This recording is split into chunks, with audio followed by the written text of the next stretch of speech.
Welcome back, boils and ghouls. Between the years 2000 and 2010, a new subgenre of horror began popping up called the New French Extremity. It was a largely French movement, obviously, and the easiest way to think of it is that it was kinda like France's answer to the American torture porn movement, except it was way more intense. New French Extremity was way more focused on pain rather than torture, as explained in the following quotation by Martyrs director Pascal Laugier. My film is very clear about what it says about human pain and suffering. The film is only really about the nature and the meaning of human suffering. I mean, the pain we all feel on an everyday basis in a symbolic way.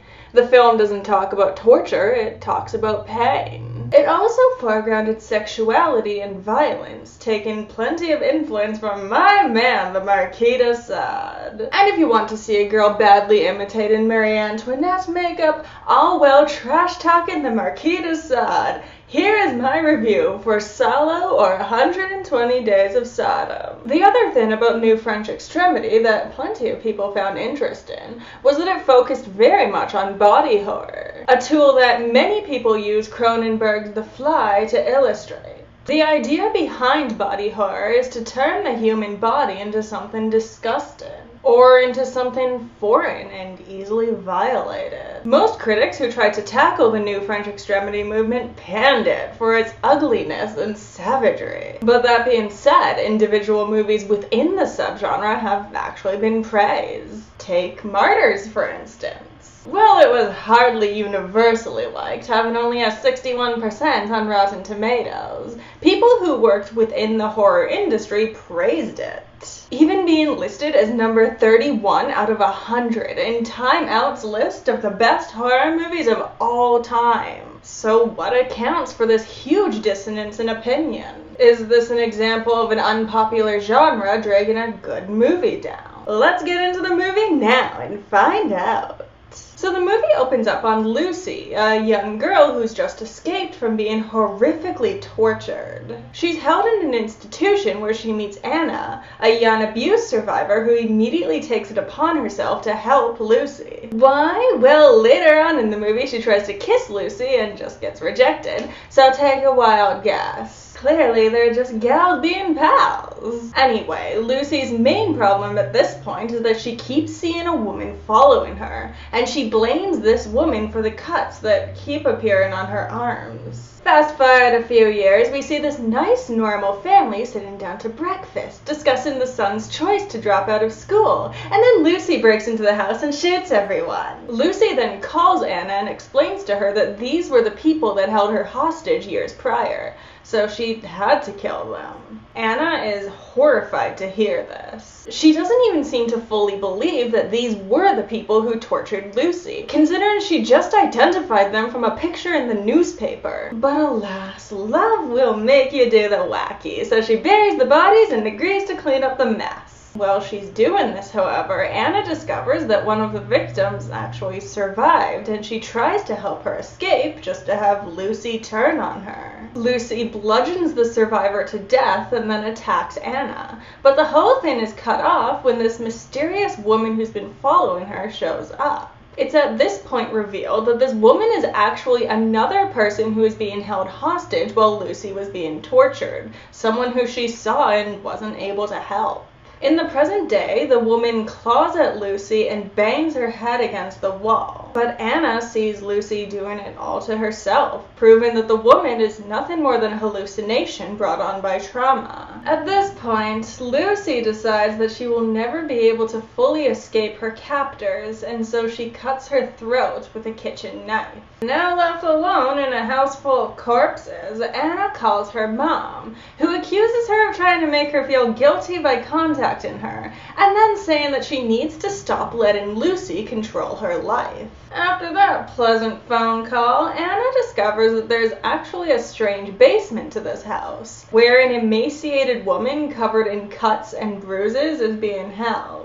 Anna immediately begins caring for this woman, bathing her and removing this horrible device that's been literally drilled into her skull. Seriously, I would have just left the doctors to do that one. But this scene is pretty interesting because it says a lot about Anna's character. She's a caregiver, as much as she clearly followed Lucy because she was kinda in love with her. She's also just the sort of person who wants to fix everyone else's problems because it's easier than dealing with her own. Anna is a really likable character, actually, and I saw a lot of myself in her, which just makes what happens next all the more heartbreaking. So, a group of people break into the house, kill the kidnapped girl, and then take Anna hostage. They explain that they're part of a secret order that has been kidnapping girls for nearly 17 years now, torturing them in the hopes of bringing them to that point of near death, so that maybe they can explain what the afterlife is like.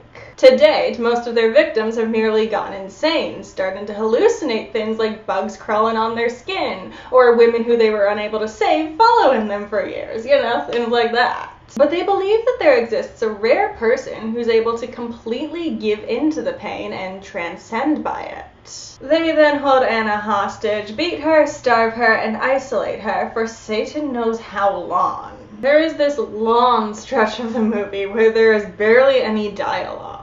It just kind of follows her day-to-day activities of being force-fed something that looks like vanilla pudding and then being beaten by multiple people. But at a certain point, Anna starts to hear Lucy's voice, which allows her to just give in to the pain and accept this as her day-to-day. Time for me to get sappy here for a minute. I almost started to cry at this point because a lot of weight is put onto Anna telling Lucy that she misses her, which kind of made me wonder if the pain of having lost Lucy is just part of the torture experience for her. I mean, yeah, the force feeding and the isolation is horrendous, don't get me wrong. But add on to that the emotional damage of having lost the person that you built your entire life around. Someone you loved so much that you were willing to do anything for them. And this whole torture business just gains an extra layer. It's at this point that I can see Lagier's points about this movie being more about pain than torture. Whether Anna was taken captive or not, she'd still be experiencing a form of emotional torture after the events of the first half of the movie.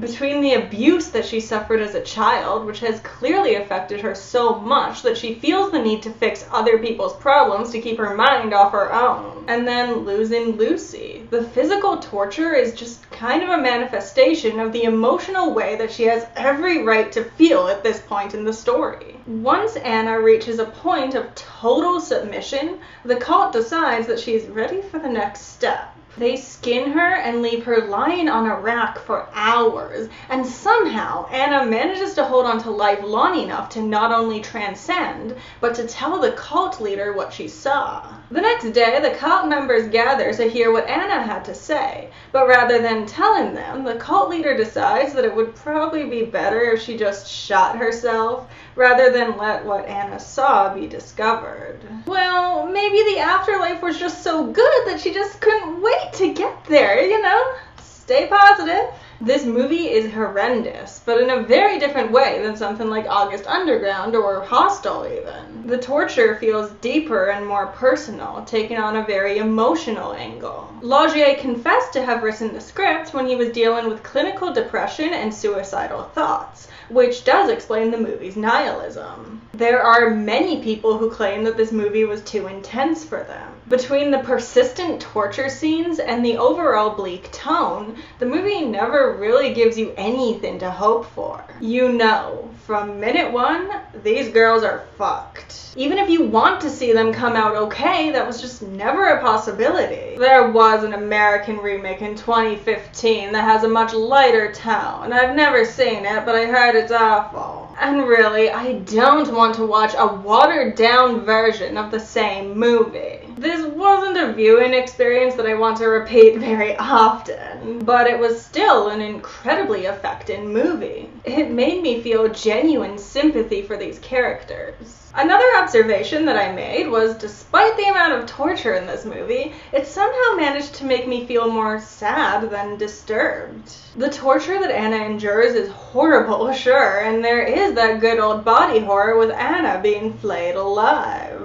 And yet, my main takeaway was Anna's heartbreak and her hopelessness. Maybe I'm just getting jaded after all these disturbing movies, but I could handle the torture scenes, but that sadness was something else entirely. And as much as Lucy spurning Anna's advances might not be what a queer audience wants to see from a movie with a queer protagonist, to me it only adds to the film's relentless tragedy. Not only was Anna abused, not only was she tortured and murdered by a sick cult, she spent her entire life dedicated to someone who couldn't love her in the same way, just to watch her wither and die. Do you see why the director claims that this movie is about pain, not torture? All in all, I would definitely recommend this movie. It may be hard to watch, especially if you're already prone to depression or nihilism, but it's an extremely well-made movie, and it's a take on torture porn that I've never really seen before. I'd give it,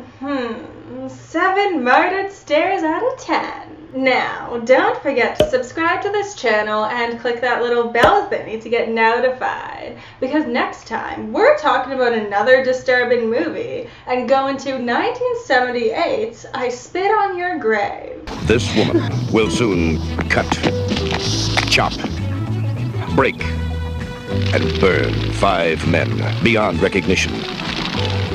And there isn't a jury in this country that will convict her. And trust me when I say that you won't want to miss it.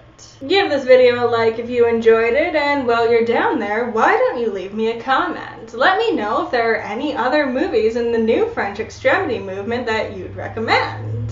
Thank you so much for watching, my pets, and I will see you next time. Love you.